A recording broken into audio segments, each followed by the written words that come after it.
जय हिंद एवरीवन। तो फाइनली बिहार चौकीदार की भर्ती निकल गई है। नोटिफिकेशन इसका अनाउंसमेंट हो गया है ऑफिशियली। ये न्यू वैकेंसी 2026 के लिए है ये। इसमें मेल फीमेल दोनों जा सकते हैं और सिर्फ 10वीं पास। एक चीज़ इसमें बदलाव हुआ है कि इसमें लिखित परीक्षा होगा। मैं आपको नोटिफिकेशन भी दिखाऊंगा अलग अलग, और उसमें सारी बातें आपको संपूर्ण डिटेल्स में समझाते हुए आगे चलूँगा। इसमें हम आपको संपूर्ण जानकारी देने वाले हैं, तो वीडियो आप लास्ट तक ज़रूर देखना। आपको सारी बात समझ में आ जाएगी। तो बिना किसी देरी के हम नोटिफिकेशन पे चलते हैं। तो यहाँ पर देखिए 20 जनवरी 2026 के इस पे गोपालगंज जिला और से मोहर भी लग चुका है, बिहार पुलिस मुख्यालय। तो ये फाइनली आपका वैकेंसी आउट हो चुका है।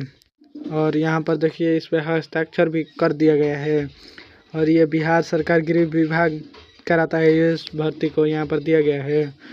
और इसमें आपका चौकीदार के पद पर रहने वाला है 2026 के लिए ये वैकेंसी है। यहाँ पर देख लीजिए, जो पहले आपका नोटिफिकेशन निकाला जाता था वो सब फेक था, उस पर कोई मुहर वगैरह नहीं था। उसके बाद इसमें हम समझ लेते हैं आपका कौन कौन सी पोस्ट पर ये वैकेंसी होती है। तो ये आपका चौकीदार में भी पोस्ट होता है, चौकीदार, दफदार और वारियर दफ्तर। यहाँ पर मूल कोटि, प्रथम पुण्यत स्तर, द्वितीय पुण्य स्तर। उसके बाद बात कर लेते हैं इसमें आपकी योग्यता यानी क्वालिफिकेशन कितना रखा गया है। तो ये अगर शैक्षणिक योग्यता आपको 10 पास होना चाहिए। आपको फार्म भरने के अंतिम डेट से पहले का सर्टिफिकेट होना चाहिए 10 पास का। यहाँ पर और आपको कुछ दिया गया है इम्पोर्टेंट बातें जो आपको समझना होगा। यहाँ पर आपको साइकिल चलाने का ज्ञान आवश्यक होना चाहिए अभ्यर्थियों को। आपको साइकिल चलाना होना चाहिए। उसके बाद हम उम्र सीमा पे आपको लिया चलते हैं। तो उम्र सीमा भी इसमें अच्छी खासी दी जाती है। आपका उम्र सीमा इसमें है लगभग 18 वर्ष से 30 वर्ष तक दिया गया है युवा के लिए। और ओबीसी अगर छूट लेना चाहेगा तो उसको मिलेगा 2 साल का छूट मिलेगा। और एससी चाहेगा छूट लेने के लिए तो उनको मिलेगा 3 साल का। और एसटी को 5 साल का छूट मिलेगा। यानी 1800, अगर कोई एसटी में आता है तो 1835 वर्ष, अगर कोई एससी में आता है तो 1833 वर्ष, और कोई ओबीसी में आता है तो 18 से 32 वर्ष। इतना आपका बात क्लियर हो गया होगा उम्मीद करूँगा। इसमें आपका आरक्षण भी दिया जाता है, मैं आपको समझा दिया है पहले ही। एज में हर एक क्राइटेरिया में आपका यहाँ पर मिल जाएगा। उसके बाद हम सबसे इम्पोर्टेंट इसमें जो बदलाव किया गया है लिखित परीक्षा, इससे काफ़ी इफेक्ट पड़ेगा इस भर्ती पर। लिखित परीक्षा वो भी आपको 75 अंक का होगा। और शारीरिक परीक्षा यानी फिजिकल 50 अंक का होगा, और जिसमें आपका टोटल 125 अंक हो जाएगा रिटर्न और फिजिकल लेते हुए। तो आपका ये फिजिकल तो ठीक था, बट रिटर्न यहाँ पर नहीं होना चाहिए था। तो अब क्या होगा देखते हैं आगे। ये आपको दिया गया है, बहुत ही एक डेंजरस चीज़ है। कोई सारे युवा इंतज़ार कर रहे थे कि कोई बिना रिटर्न वाला एग्ज़ाम आए। तो इसमें देखिए आपका जो 75 अंक का रिटर्न होगा उसके लिए आपको 1.5 घंटा टाइम मिलेगा।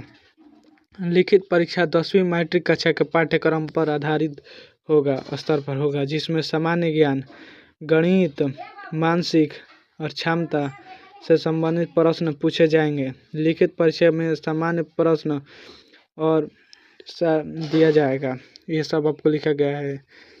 उसके बाद हम समझ लेते हैं शारीरिक परीक्षा में आपको क्या होना है फिजिकल में। तो आपको मैं बता दूं कि फिजिकल में आपको पिछड़ा वर्ग यानी युवा के लिए जनरल कैटेगरी के लिए 1.65 हाइट होना चाहिए। ओबीसी तो आपको एससी के होना 1.62 और एसटी के 1.60 होना हाइट चाहिए। और ऑल फीमेल के लिए चाहे एससी चाहे एसटी ओबीसी के लिए 1.55 होना चाहिए। और जनरल के मैं बता ही दिया हूँ 1.65 होना चाहिए हाइट। तो ये आपका हाइट का क्राइटेरिया समझ में आ गया होगा, उम्मीद आपसे करूँगा। और यहाँ पर दौड़ के अब हम समझ लेते हैं। इसमें दौड़ 30 अंक का होगा, वो भी 1600 मीटर का आपका रनिंग होने वाला है इसमें। यहाँ पर देखिए 1600 मीटर। और महिलाओं के भी इसमें दौड़ दिया गया है, जो आपके मैं फिर पहले ही बता दूं। तो पुरुष के दौड़ का क्राइटेरिया समझते हैं। यहाँ पर आपका दौड़ में पुरुष को अगर कोई 5 मिनट या उससे कम में आता है तो 30 अंक दिया जाएगा। और 5 मिनट 1 सेकंड से 5 मिनट 30 सेकंड में 24 अंक दिया जाएगा। और 5 मिनट 31 सेकंड से 6 मिनट तक का 18 अंक दिया जाएगा। और 6 मिनट 1 सेकंड से 6 मिनट 30 सेकंड के 12 अंक दिया जाएगा। और 6 मिनट 31 सेकंड से 7 मिनट तक का जो बीच में अभ्यर्थी होंगे उनको 6 अंक मिल जाएगा मात्र, और उससे कम में आते हैं तो उससे ज़्यादा में आते हैं तो डिस्क्वालीफाई। अब महिलाओं को हम दौड़ समझ लेते हैं। अगर महिलाएं 4 मिनट या उससे कम में आती है तो उनको 30 अंक दिया जाएगा। उनको 800 मीटर रनिंग करना है, और 4 मिनट अगर कोई फीमेल 4 मिनट 1 सेकंड से 4 मिनट 30 सेकंड के बीच में आती है तो उनको 24 अंक दिया जाएगा। अगर कोई महिलाएं 5 मिनट 1 सेकंड से 5 मिनट 30 सेकंड में आते हैं तो उनको 12 अंक दिया जाएगा, और 5 मिनट 31 सेकंड से 6 मिनट के बीच में आती है तो उनको 6 अंक दिया जाएगा, और उससे बेसी पाई गई तो असफलता हो जाएगी, यानी डिस्क्वालीफाई हो जाएगी। अब ऊंची कूद समझ लेते हैं, जिसमें ऊंची कूद आपका 10 अंक का होने वाला है। 30 अंक का आपका दौड़ होगा, 10 अंक का ऊंची कूद, और 10 अंक का आपका गोला होगा। टोटल 50 अंक मैं बता दूं पहले ही आपको। यहाँ पर सबसे पहले पुरुष के आपको समझ लेते हैं ऊंची कूद। तो 5 फीट या उससे अधिक जो अभ्यर्थी कूदेंगे पुरुष तो उनको दिया जाएगा 10 अंक फुल में फुल, और 4 फीट 6 इंच से 4 फीट 11 इंच कूदते हैं तो उनको 8 अंक दिया जाएगा। 4 फीट से 4 फीट के 5 फीट के बीच में कूदते हैं तो 6 अंक, यानी 4 फीट 4 इंच से 5 फीट के बीच में कूदते हैं तो 6 अंक। और आपको यहाँ पर 4 फीट या उससे अधिक कूदते हैं तो 10 अंक दिया जाएगा। महिलाओं के लिए है ये। 4 फीट अगर महिला कूदती है तो उनको 10 अंक दिया जाएगा। अगर पुरुष 4 फीट से कम कूदते हैं तो उनको असफलता माना जाएगी, यानी डिस्क्वालीफाई। और महिला अगर किसी को फुल में फुल मार्क्स चाहिए तो आपको कुछ ही आपको कूदना होगा 10 अंक मिलेगा अगर आप 4 फीट कूदते हो तो। और 3 फीट 6 इंच से 3 फीट 11 इंच के बीच में महिला कूदती है तो उनको 8 अंक दिया जाएगा। 3 फीट 3 इंच से 5 फीट 3 फीट 5 इंच के बीच में कूदते हैं तो उनको 6 अंक दिया जाएगा, और 3 फीट से कूदने पर उनको 0 अंक दिया जाएगा, यानी डिस्क्वालीफाई हो जाएगा। अब हम समझ लेते हैं गोला फेंक की। यहाँ पर आपका गोला फेंक दिया गया है। 12 पॉइंट का गोला होगा आपका। 10 अंक का गोला होगा 16 पाउंड, तथा महिला 12 पाउंड। पुरुष का 16 पाउंड का गोला होगा और महिला का 12 पाउंड का गोला होगा। तो अगर आप पुरुष को मैं सबसे पहले आपको क्राइटेरिया समझा देता हूँ। पुरुष का यहाँ पर अगर पुरुष 20 फीट गोला फेंकते हैं तो उन्हें फुल मार्क्स जाएगा 10 नंबर। अगर 19 फीट से 20 फीट के बीच में फेंकते हैं तो 8 मार्क्स, और 18 फीट से 19 फीट के बीच में फेंकते हैं तो 6 मार्क्स। अगर 17 फीट और 18 फीट के बीच में तो 4 मार्क्स दिया जाएगा। और 16-17 फीट के बीच में कूदेंगे तो उनको 2 मार्क्स दिया जाएगा। अगर 16 फीट से कम फेंकने पर उन्हें 0 अंक दिया जाएगा, यानी डिस्क्वालीफाई हो जाएगा। तो उसके बाद हम महिला के क्राइटेरिया समझ लेते हैं। थोड़ा इसमें टाइम लगेगा, बाकी मैं आपको सारी चीज़ समझाते हुए चलूँगा, ही ना टिक करा के भाग चलें। तो यहाँ पर अगर महिला 16 फीट से अधिक गोला फेंकती है तो 10 अंक दिया जाएगा।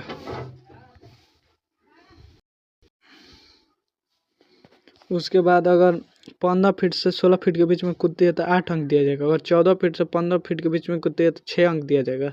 और 13 फीट से 14 फीट का बीच में अगर गोला फेंकती है, मैं बोल दिया, ये गोला की क्राइटेरिया है, आपको समझ लेना, थोड़ा बोलने में डिस्टर्ब हो गया है। 13 फीट से ज़्यादा 14 फीट तक अगर कोई गोला फेंकती है तो उसको 4 अंक दिया जाएगा। अगर 12 फीट से 13 फीट तक फेंकती है तो उसे 2 अंक दिया जाएगा। अगर 12 फीट से कम कोई महिला फेंकती है गोला तो उसको 0 अंक दिया जाएगा। तो इतना चीज़ आपका क्लियर हो गया होगा, उम्मीद करूँगा। और चीज़ देख लेते हैं कि नोटिफिकेशन में आपको क्या दिया गया है। ये फाइनली भर्ती में फिर से एक बार बता दूं कि ये आपका फाइनली भर्ती आ गई है, और इसका आपका अब बतलाएंगे कितना तारीख से फॉर्म फिल होगा। तो इसके लिए आपको 1 से 2 दिन वेट करना होगा। मैंने 10 दिन 20 दिन के अंदर में सब पता चल जाएगा आपका। यहाँ पर सब कैरेट और थोड़ा स्क्रॉल करके हम नोटिफिकेशन कर देख लेते हैं, और कुछ दिया होगा तो मैं आपको बता। अब नहीं, बस इतना ही चीज़ आपको मेन दिया था, आपका हाइट फिजिकल, यानी यही मेन था आपका। उसके बाद आपका यहाँ पर कोई आप जितना भी इम्पोर्टेंट बात था सब मैं आपको बतला दिए हैं, जितना भी इसमें मेंशन किया गया था। उसके बाद भर्ती का देखते हैं, तो आपको मैं वीडियो लाऊंगा जब भर्ती चालू हो गए। तो उम्मीद करूँगा आपको ये वीडियो अच्छी लगी होगी। तो अगर आप चैनल पर नए हो तो चैनल को एक बार ज़रूर सब्सक्राइब कर देना और वीडियो को लाइक कर देना। मिलते हैं नेक्स्ट वीडियो में, तब तक के लिए जय हिंद जय भारत।